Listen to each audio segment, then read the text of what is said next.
And welcome to Naughty Notes. Well, the iSchool version. Yes, we're doing this for the COVID-19 pandemic. We're doing these different lessons, but I'm going to reference them to your textbook down here in the lower right-hand corner. This is iSchool Quiz 0801 on using formulas, but it looks like Chapter 11 and 12 in our book. So let's get to it. And again, this is just help with these various questions. There's 5 questions on this quiz. First one is asking you about circumference and area.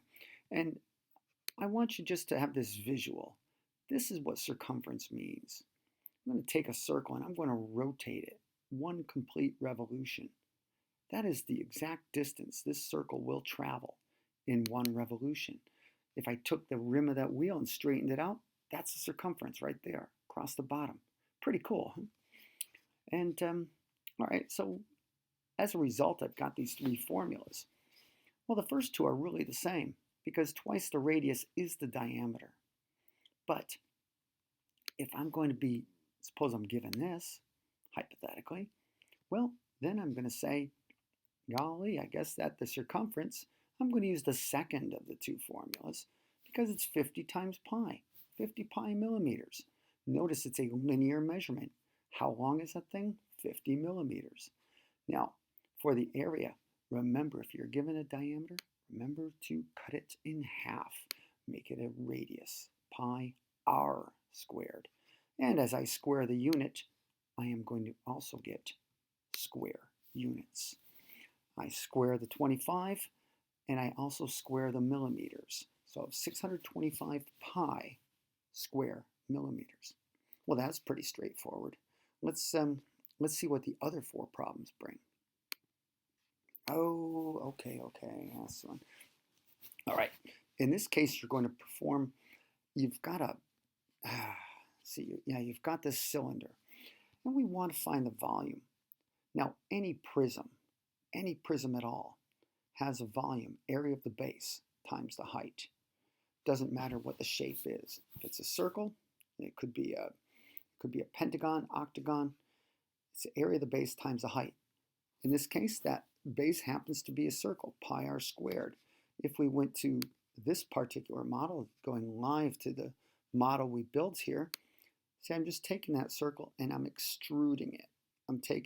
I take the area of this circle and multiply it. I stack them all up, and that's what I've got. And we're going to come back to that for the last question too. But that is the volume of a cylinder. So let's just do some substitution. In this particular case, see, we're given a diameter, and we were told that the height was 5 times the radius. Oh, so remember to find the radius first, and then to make it 5 times. Now I make these numbers up, but your book or your quiz problem is going to be similar to that. And then you're going to work this all out. You said, well, 5 squared, that's going to be 25. 25 squared is going to be 625 again. And we know that the units are square meters. Why? Because I've squared, right here I've got square meters times meters is going to be cubic meters. Now here comes the problem. Problems with a calculator. Your authors said this. Oh, I would never say that. Let's take a look at what happens. If I take 625 and I multiply, say we did it the way we do it in class, we would say times pi, 1963.50. And that's what I would get right there.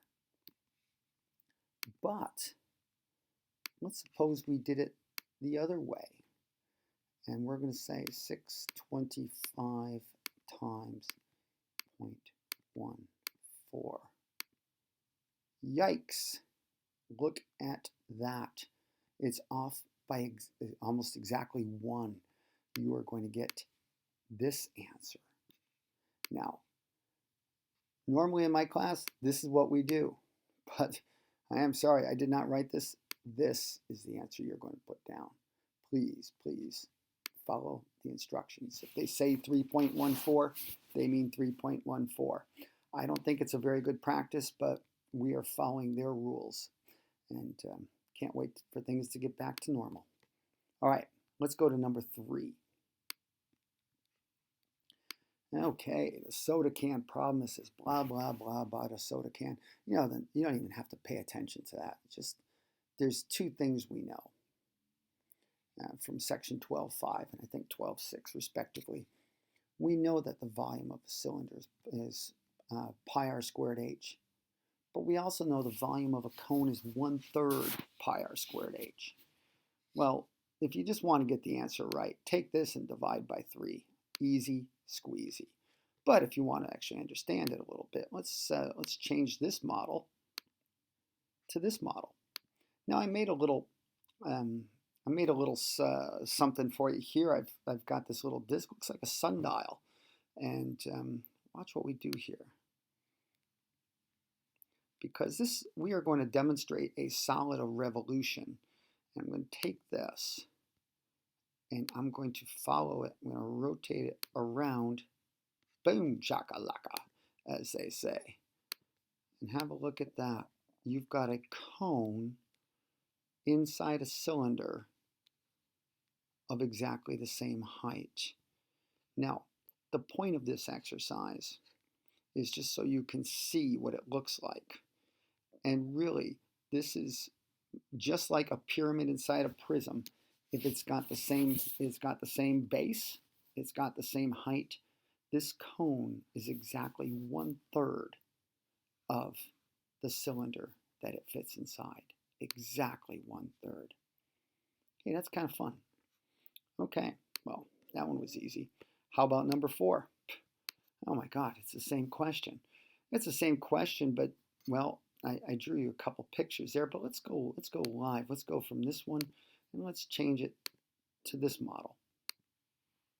So again, you've got, in this case, you've got a pyramid, a square pyramid with a 6 by 6 square and with a height of 6. And if I think I can do this, let me see if we can extrude, we can pick on that base there. And oops, ruh-roh. Oh, hang on a second. I'm trying to get the base. Maybe I can't do this. Oh no. Can I get, no, it's doing the sides. Well, I'm sorry about this. I may have to do this a different way. But I suppose we could do this. We could build it by, I was going to extrude that base, but I could probably just draw it up like this too. If I go in this direction, and that would be 6. And then let's see, if I go in this direction, in the green direction on the various axes, 6.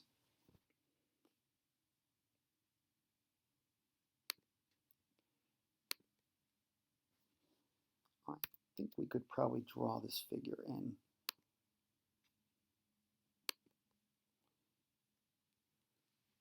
Six.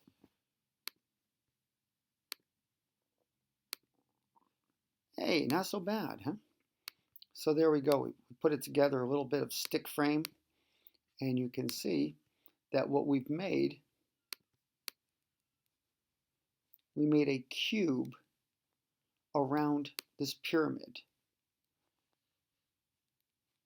And this cube, again, just like the last problem, this cube is bigger, of course, than the pyramid. The pyramid has a volume that is exactly 1/3. So in this hypothetical example, well, this would be 6 times 6 times 6, or 6 cubed, and then we divide it by 3, and you'd have the volume. You'd have the volume of this particular pyramid. Not bad, huh? All right, so that's the concept. Easy squeezy. And finally, the last one. Oh, Cavalieris, you got the pennies stacking up. Well, I'm not going to make you pennies, but this is what I will do. Let me go back to this first drawing. This first drawing, we had a cylinder. And now I'm going to take this, let's see, I'm looking for a special tool, this one. And I'm going to take this, and this is, nope, wrong one. Come on. Yeah. I am going to shear. This is called shearing. I'm going to take it and I'm going to move it to an oblique state. So now the cylinder looks like this. It still has a height of 25. It still has a radius of 5. This again is called an oblique cylinder. We could do that same thing with a prism, and it will have exactly the same volume as the right cylinder, meaning before we tipped it over. This is Cavalieri's principle. So whatever number they gave you, you're just going to repeat that number. It's the same two solids, same height, same cross-sectional area. So the penny stacking, it works out exactly the same. The pennies, just like the oblique cylinder. Okay, so congratulations on getting your quiz done, and let's see. Well, thank you for watching Naughty Notes, and